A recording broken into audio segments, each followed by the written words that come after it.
اب بات کر لیتے ہیں تھوڑی سی مقاصد مطالعہ کے متعلق، یعنی کہ آپ نے یہ کتاب پڑھنی کیوں ہے، آپ کیوں یہ کتاب پڑھ رہے ہیں، آپ کو یہ کورس کیوں دیا گیا ہے پڑھنے کے لیے، وجہ کیا ہے اس کی، یہ جاننا بھی بہت ضروری ہے۔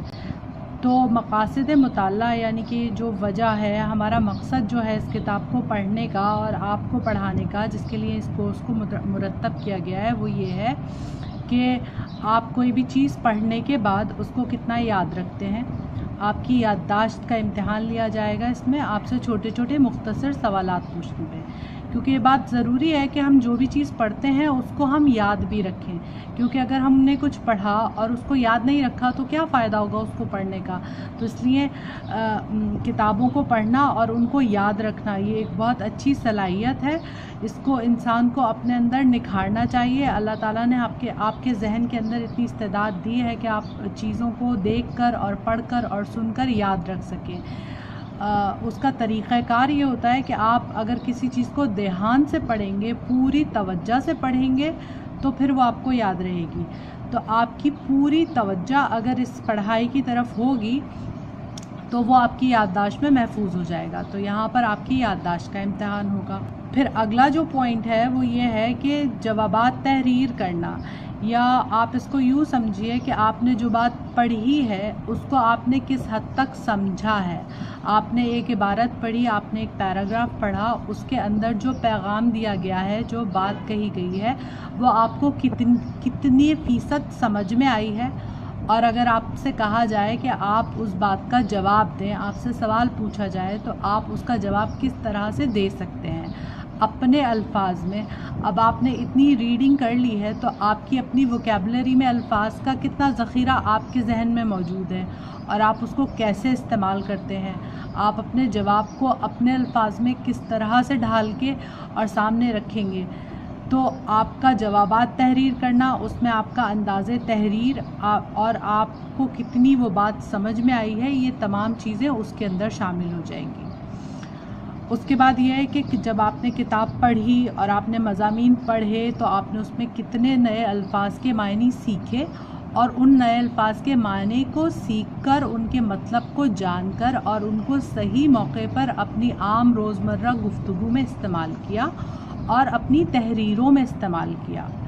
مرکزی خیال کہ آپ جو بھی ایک مضمون پڑھ رہے ہیں یا آپ نے کوئی ایک نظم پڑھی ہے تو اس کا مرکزی خیال کیا ہے، وہ آخر مصنف نے کیوں لکھا ہے، کیا آئیڈیا، کیا خیالات مصنف کے ذہن میں تھے جو وہ لوگوں تک، قاری تک پہنچانا چاہتا تھا، جس کی وجہ سے اس نے وہ مضمون یا نظم لکھی۔ تو یہاں ہو گئی مرکزی خیال کی بات۔ اس کے بعد پھر آپ کے انداز تحریر کی بات آ جاتی ہے، خلاصہ لکھ سکتے ہیں یا نہیں۔ اب خلاصہ کیا ہوتا ہے، آپ نے ایک طویل مضمون پڑھا یا آپ نے ایک نظم پڑھی اور آپ نے اس کے معنی اخذ کیے، آپ نے اس کو پورا سمجھ لیا۔ اب آپ سے کہا جا رہا ہے کہ آپ اس کو مختصر انداز میں بیان کریں۔ تو آپ کیسے بیان کریں گے؟ آپ کے پاس لازمی ذخیرہ الفاظ ہوگا۔ ذخیرہ الفاظ یعنی کہ آپ نے بھی تو نئے الفاظ سیکھے ہیں نا، تو اب آپ ان نئے الفاظ کو سیکھتے ہوئے اور اپنے الفاظ کو استعمال کرتے ہوئے آپ بھی اس مضمون کو مختصر کر کے اپنے طریقے سے لکھیے۔ ہاں، یہ بات ضروری ہے کہ جب آپ لوگ اردو پڑھتے ہیں، ویسے تو آپ لوگ ابھی میٹرک کلاس میں آ گئے، 10th کلاس میں آ گئے، تو آپ نے 1 سال سے اردو نہیں پڑھی ہے، 9th میں اردو نہیں پڑھی تھی نا آپ نے، تو ابھی آپ میٹرک میں اردو پڑھ رہے ہیں۔ اس سے پہلے جب آپ کام کرتے تھے تو وہ بچوں والا کام کرتے تھے، سارا چھوٹا چھوٹا، اور خلاصہ مس لکھوا دیتی تھی، بچے خود نہیں لکھتے تھے۔ تو یہ بات بہت امپورٹنٹ ہے کہ اگر آپ یہ چیپٹر پڑھ رہے ہیں، دلچسپی سے پڑھ رہے ہیں، اچھی طرح سے پڑھ رہے ہیں، تو اپنا اپنا خلاصہ خود لکھیے۔ پوری کلاس کا ایک جیسا خلاصہ نہیں ہونا چاہیے۔ بھائی یہ کیا مزے کی بات ہوئی کہ خلاصہ مس نے لکھوا دیا اور سارے بچوں نے ایک ہی جیسا خلاصہ لکھ کے دیا ہوا ہے۔ اگر کلاس میں 25 یا 35 بچے ہیں تو ہر بچے نے اپنے ذہن سے، اپنے الگ ذہن سے اس چیز کو سمجھا ہے نا، تو اپنے اپنے الفاظ میں خلاصہ لکھیے، تو اس سے آپ کی تحریر میں بھی فلوئنسی اور تیزی آئے گی، آپ کے اندر لکھنے کی صلاحیت پیدا ہوگی اور آپ کا بڑا مزیدار سا خلاصہ ہوگا۔ اس کے بعد پوائنٹ آ جاتا ہے تشریح کا۔ جب ہم پڑھتے ہیں کوئی نظم یا کوئی غزل کا حصہ یا نعت یا حمد کا حصہ یا کوئی ایسی تحریر جس میں تھوڑے سے مشکل الفاظ استعمال کیا گئے ہوں، تو ہم سے کہا جاتا ہے کہ بھئی آپ اس کو آسان الفاظ میں بتائیے کہ اس کے کیا معنی ہیں۔ تو خلاصہ تو ہو گیا تھا مختصر کر کے لکھنا، اب تشریح ہوتی ہے آسان الفاظ میں کسی چیز کو بیان کرنا۔ تو اگر آپ نے ایک مشکل سا شعر پڑھا ہے کسی بھی شاعر کا اور آپ نے اس کو سمجھ لیا ہے لغت میں سے الفاظ نکال کے، اور آپ کی ٹیچر نے بھی آپ کو سمجھا دیا ہے، تو اب آپ اس کو آسانی سے تو لکھ سکتے ہیں نا اپنے الفاظ میں۔ تو بس آپ نے آسانی سے کوئی بھی چیز، کسی بھی چیز کو آسان کر کے لکھنا ہے، تو یہ آپ کی ہو جائے گی تشریح۔ اب اس کے بعد جب آپ اردو ادب پڑھ رہے ہیں، اردو پڑھ رہے ہیں، تو آپ کے اندر اتنی صلاحیت تو ہونی چاہیے نا کہ آپ کسی کو خط لکھ سکیں۔ پہلے زمانے میں خط لکھا جاتا تھا، آج کل لوگ ای میل لکھتے ہیں، مگر اس کی بھی کچھ ترتیب ہوتی ہے، طریقہ ہوتا ہے۔ بھائی ہر چیز کا طریقہ ہوتا ہے نا، ہر چیز کی تہذیب ہوتی ہے۔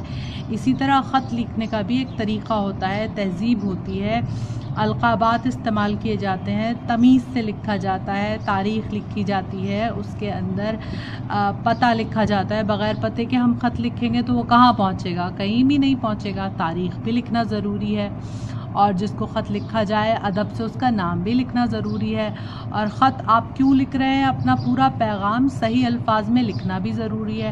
تو اس لیے بچوں کو اور بڑوں کو، سب کو، کیونکہ بچے تو بڑے ہو جاتے ہیں نا، اور پھر بڑے ہونے کے بعد خط لکھنے کی ضرورت پیش آ سکتی ہے انسان کو، تو آپ کو مکتوب نویسی یعنی کہ خط تحریر کرنا بھی آنا چاہیے۔